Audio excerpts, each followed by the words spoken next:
following footage was uploaded to the YouTube channel Paul So Hard in October of 2025.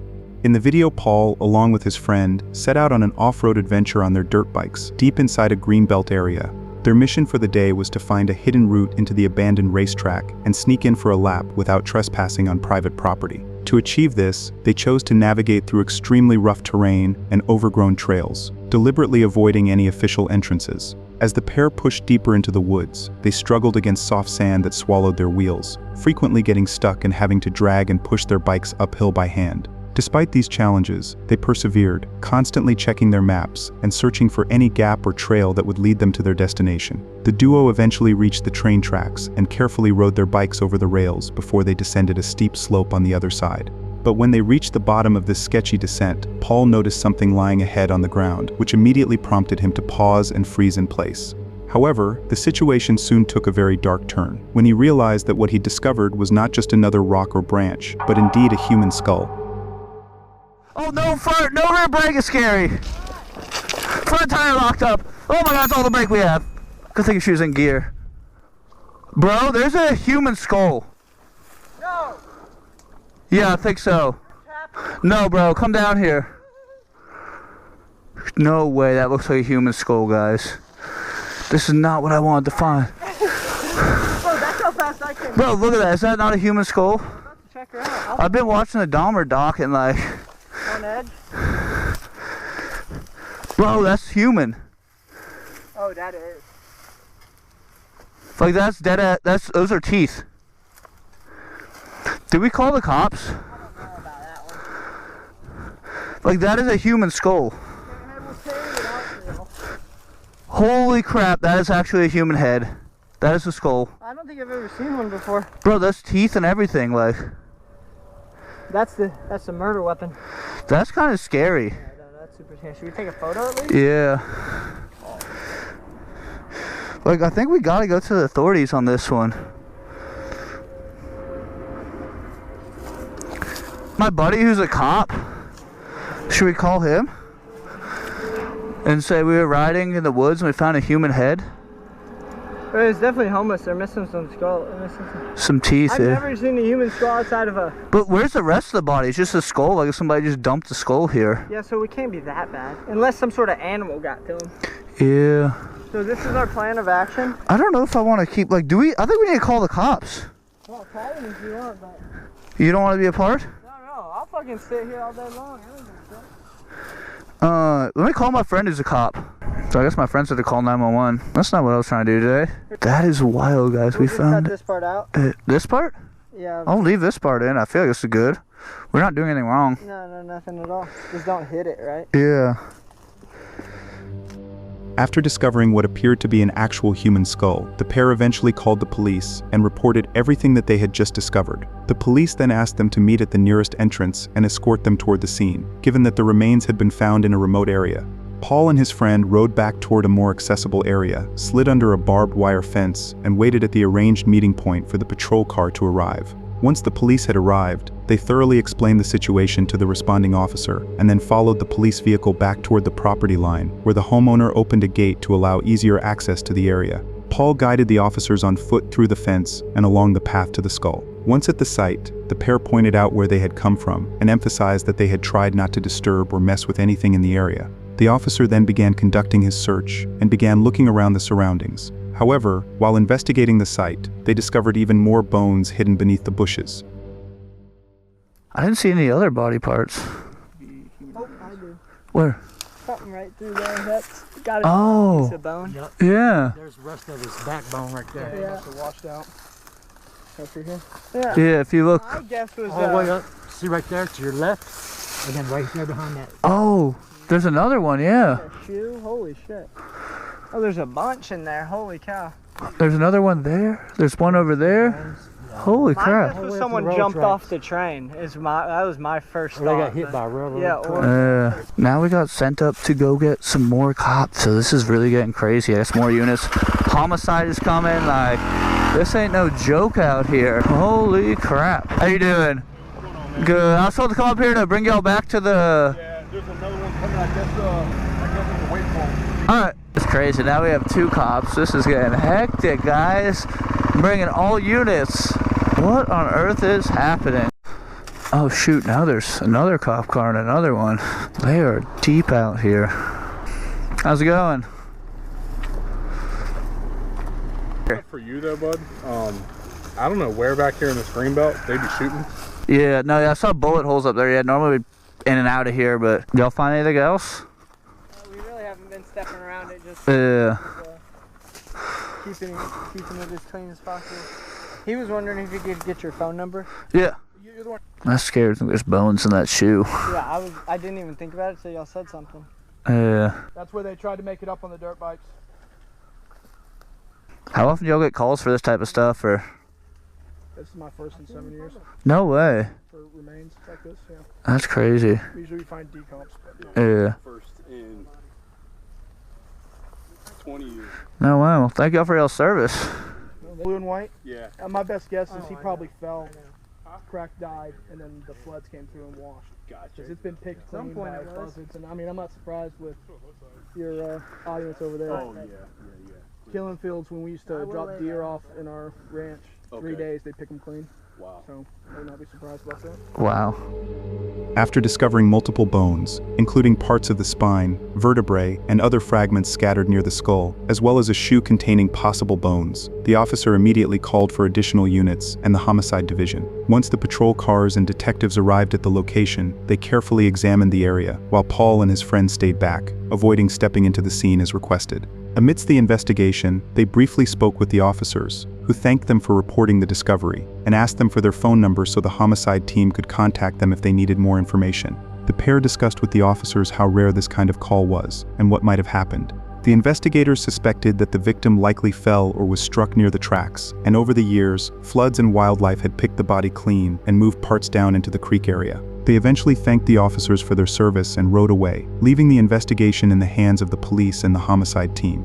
However, about a week after their discovery, the investigators contacted Paul and revealed the heartbreaking cause behind the victim's demise. Guys, thanks for making it to the end of the video, and now I'm going to tell you what actually happened to the person, because it's not what you would think at all. It's actually really sad. So the person had dementia, and I guess they went out there, got lost, didn't know where they were, and just died right there. So that's very sad, but at least we're hopefully able to bring some closure to the family, and they can put him to rest, not in a field next to a train tracks, but give him an actual burial or cremation or whatever he wanted. So that's kind of cool that we were able to, from us being idiots riding our dirt bikes, able to bring a family closure, because I'm sure they love that person. So kind of cool, but also very sad. In the end, the story behind those scattered bones was not a murder mystery, but something far more heartbreaking. The remains belonged to an elderly gentleman who had been living with dementia, who wandered too far and never made it back home. Paul later noted that by alerting the police and assisting officers in accessing the site, they had unknowingly provided a family with answers they might never have received. He ultimately concluded his video by expressing his hope that the victim may rest in peace, and he extended his deepest condolences to the family during this difficult time.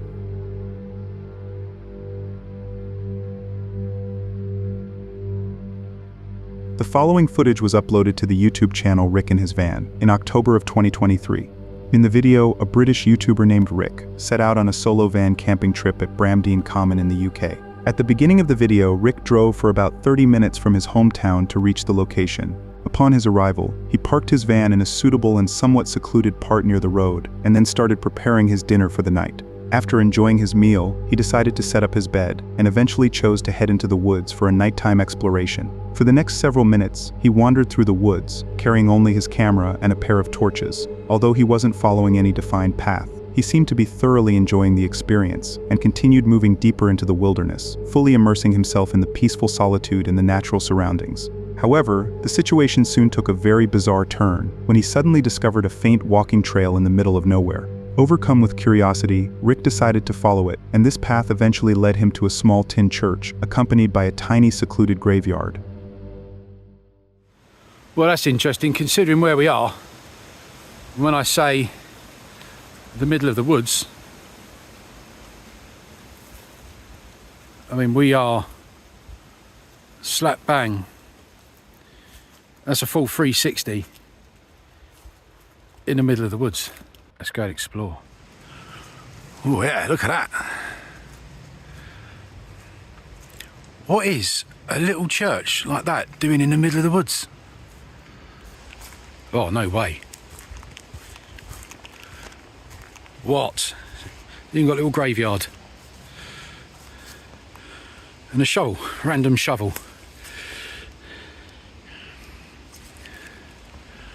What is going on in this place? Chairs? In the middle of the woods? What's all that about?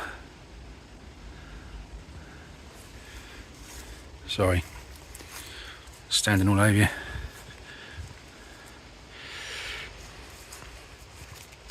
I'll come back here in the daytime and have a look. I'll come back here in the morning.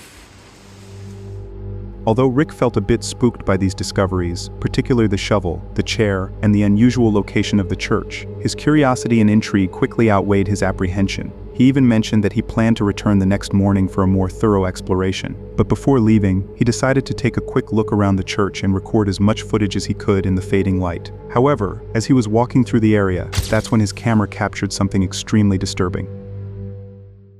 Speaking of church, I'm going to come back and check this place out in the morning when I can have a good look round. Because I've already tripped over and gone arse over tit. Bye, church. The hell is that? Hello? Hello? What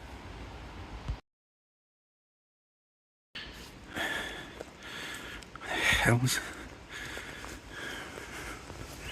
Hang on. Did you see that? Or was that just me? There's my gimbal. I left my gimbal there. Swear... Oh, there was someone standing there.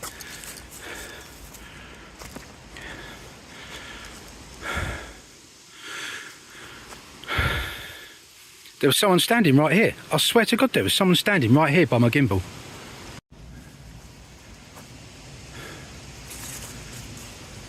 Right.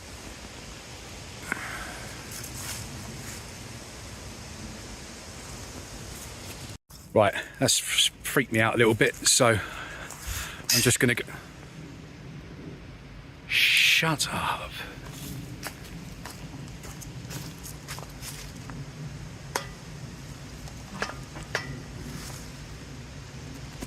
Right, I'm not joking you, that's just slammed itself shut.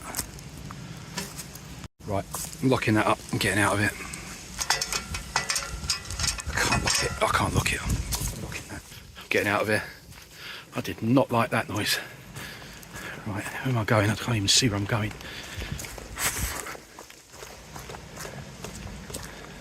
Right, that was weird. It was evident that a figure dressed entirely in black was standing behind the fence line, with its back turned and staring intently into the distance. However, when Rick approached to retrieve his gimbal, the figure had vanished without a trace. Rick was completely shocked by this, and later heard a loud noise, which immediately prompted him to grab his gimbal and run as fast as he could to his van. Once inside, he decided to take a closer look at the footage, and was completely baffled by what his camera had captured.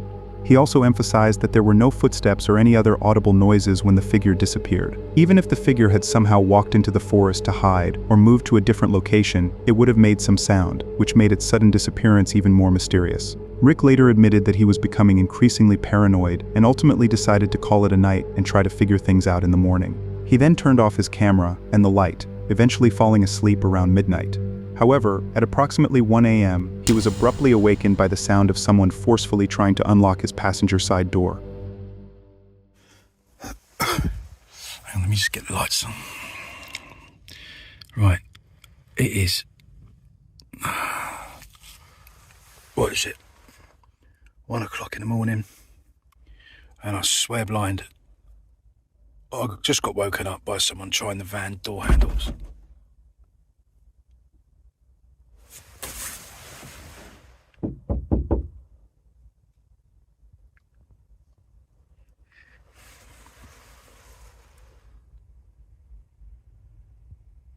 Right, there was a knock.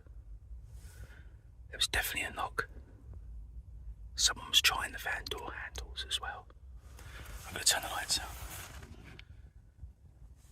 Someone was trying the van door handles.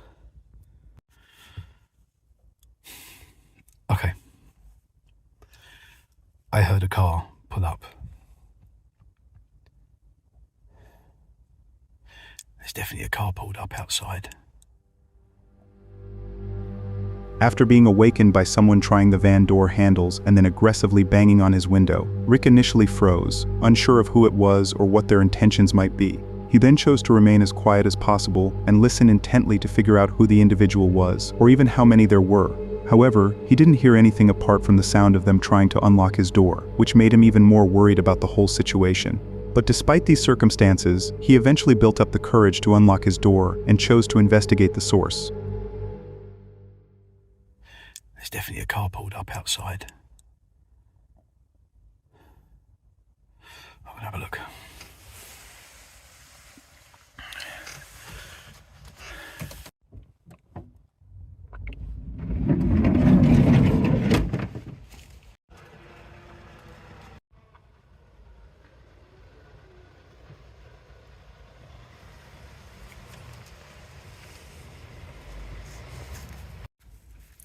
Well, that was weird. I opened the van doors and then within a minute there was a car reversing up and it's just driven off. So it's all quiet out there now, so I'm just going to try and get myself back to sleep. I don't know who they were, but alright. We're all locked up, so we're safe. They can't get in, hence why they were knocking. So I'm going to roll over and I'm going to try and get back to sleep because it's 1:45 now, so try again. All right.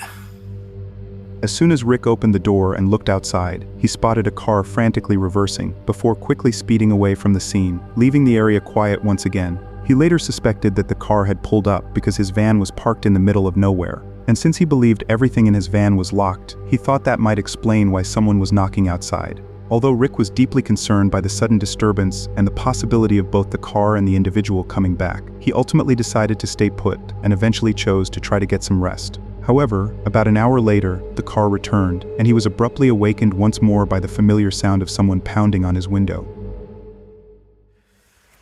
Right, it's happening again. I can't believe this. Let me turn the lights on.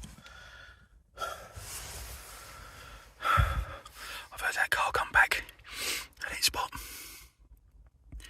2:45 now. That van's come back, well, that car's come back. That 4x4 vehicle. I can't hear anyone.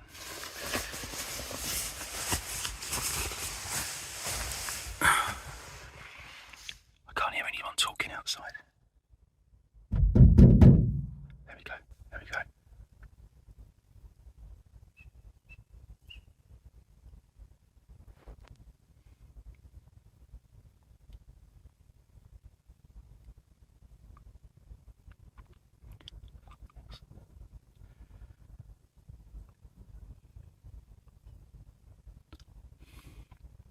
Right. Literally haven't slept. This. I am going home. They've driven off again. I didn't even look out. I just peered through my curtains that I've got up. Through the curtains there, I can see outside, and it's driven off again. I don't know if this is anywhere I shouldn't be parked, but I'm going. I'm not staying here anymore. I've sat here quietly for half an hour. I heard them go. Oh, what a waste of a video. Okay. I need to go home. There's the acorns again. They're freaking me out now when they hit the bloody roof. Even they're freaking me out. I'm not going to get any sleep here. So I'm just going to climb over into the van, into the front, and I'm waffling on because I'm so tired. I'm just going to go home and try and get some sleep. So yeah, what a shame. After being awakened for the second time by the same car, Rick, clearly frustrated and exhausted, ultimately decided to prematurely end his camping trip and drive back home in the dark. But he did try to investigate earlier, but instead of opening the door like his previous attempt, he cautiously peeked through the curtains, staying mostly hidden inside the van. After a short while, the vehicle drove off, leaving the scene once again with no direct confrontation or clear explanation of who they were or what they wanted. Rick, by that point, was obviously worried about the car returning for the third time, and his paranoia was growing intensely. Considering these factors and knowing he wouldn't get any sleep under these conditions, he ultimately decided to call it a night and head back home to get some rest. However, as he was trying to leave, he saw the same vehicle returning, driving toward his last campsite. He anxiously commented on what was going on as he drove away, clearly still on edge, until he was finally back on the road, away from the common, and most importantly, the vehicle. Fortunately for him, he wasn't followed or chased by the individual, and was able to get back home without any further incident. Nevertheless, he later reflected on his experience, and mentioned that it was definitely an interesting night, though not exactly what he had planned. He admitted feeling frustrated by the premature end to his trip, saying it felt like a waste of a video as he drove away from the common in the dark. He also noted that the repeated visits from the car and the persistent knocking on his door ruined the campout for him. In conclusion, he acknowledged that while you can't control other people's actions, he felt extremely grateful that his van wasn't damaged and that he was able to make it back home safely.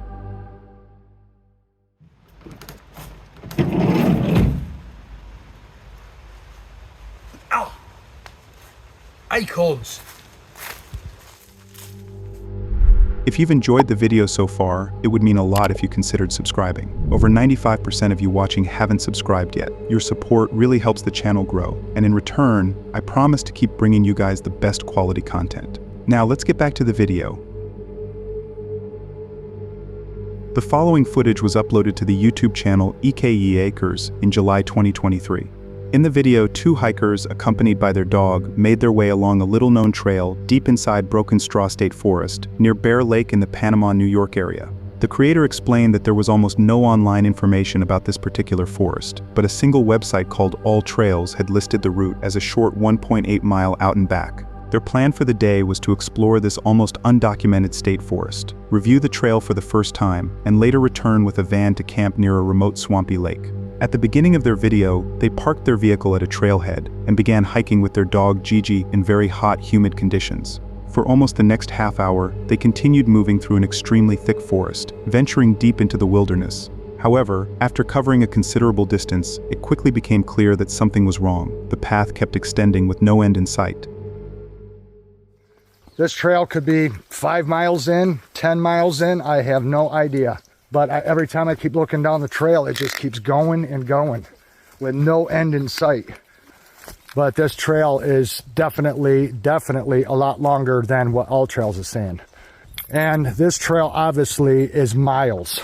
I think we're gonna have to double back because we are on a trail that we don't know how far it goes. I mean, it bends around there and we've been walking for almost 3 miles now, and it just goes up through the forest and it just disappears out of sight. All Trails said it was 1.8, which is a short hike.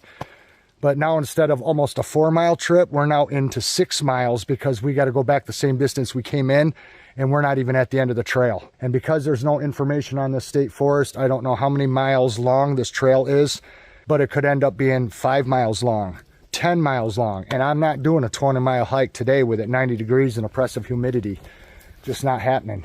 But there's just no end. Okay, you guys, we're taking a break right here on the trail. And there's no end in sight to this trail, you guys. I think we're going to have to call it and turn around. We've been hiking a while. It's, what time is it? It's 3:52. 3:52, so it's almost 4 o'clock. It says we went almost 3 miles. Yeah, almost 3 miles, and there's no end in sight. No. There's just no, it don't feel like no 3 miles to me. It seems like we've gone longer than that. As the miles added up and the trail continued, he realized the online listing of 1.8 miles was incorrect, given that they had already logged close to 3 miles one way, and the trail showed no sign of ending. Concerned about the time, heat, and lack of accurate information, they eventually decided to turn back rather than risk being stuck deep in the woods after dark. They then turned around and began their retreat, fully aware that they needed to make it back to their vehicle in time. However, partway through the hike back, they met a local man with dogs, who explained to them how long the trail actually was. Okay, guys, we ran across a gentleman that just walked out of the woods. I don't know where he came from, must live around here somewhere. Had 3 dogs with him, and 2 of them were pit bulls. And I seen the one coming through the underbrush, and I saw movement. Wasn't sure what it was at first, but then when it came out on the trail, I saw they were pit bulls, but he said they're friendly. I asked him how long this trail is. Now, I believe he told me what the length of the trail is in its entirety. Meaning, as it passes through this state forest, goes into the next state forest and beyond. But he said this trail we're on is 18 miles long. That would explain why on All Trails it said 1.8. They had a decimal between the 1 and the 8, showing that it was just under 2 miles. It's not. This is an 18-mile trail one way from one end to the other. And that was the case we encountered today. The information was incorrect. Instead of 1.8, it's 18 miles. So it's a good thing we turned around when we did. So by the time we get back to the car, we're putting in a 6-mile hike. And that's enough on a 90-degree day with high humidity. So anyway. The local man explained that the trail was actually about 18 miles one way, which explained why it felt endless. The duo, exhausted but focused on getting back to the car, kept moving through one of the thickest sections of the forest, with the overwhelming sense that they were truly deep in the middle of nowhere. They later made a short pit stop to catch their breath from the heat, refuel themselves by drinking some water, and shared it with their dog. However, as they were resting during their break, they suddenly heard a deep, menacing growl just off the trail. Hey guys, we're taking a pit stop right here, taking a rest, letting Bridget rest and the dog. We were way back in there. We got under a mile to go, and then we'll be back to the car. Got a little bit of a ways to go, a little under a mile. What the hell is that?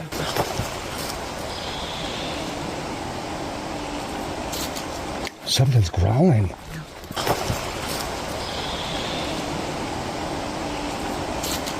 Something's growling. You guys, there's something growling at us. Get the dog picked up. There's something as we're making our way back to the car. Something is growling at us. Did you hear that? Not joking, you guys. It is a deep growl. Keep walking, keep walking, keep walking. What do you suppose that was? Holy shit. I've got the can in my hand right now. That was a deep growl, wasn't it? We both stopped and it was just going growling at us. Holy shit, I never heard that in the woods ever before. That was creepy. I wonder if that was a freaking Sasquatch. I wonder. That's what they say, honey. I can't help it. That's what they say.